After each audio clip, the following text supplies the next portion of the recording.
Hello guys अहिले चाहिँ म कहाँ छु भने यहाँ काँक्रा टिपेको छु। काँक्राको बोट चाहिँ सुकेको छ तर काँक्रा चाहिँ कहिले फलेको छैन। यता हुन्छ यता माथि हुन्छ अस्ति टिपेर अलिक सकिसकेको छ। अनि म चाहिँ काँक्रा टिप्न आएको छु। यहाँलाई स्वागत छ मेरो मिनी ब्लगमा।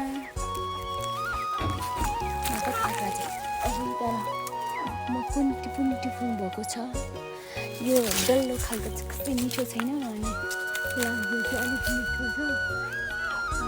पुरै छिपेको छ त। अब म टिपेर खानु पनि हुन्छ। अहिले चाहिँ कस्तो घाम लागिरहेको छ नि त।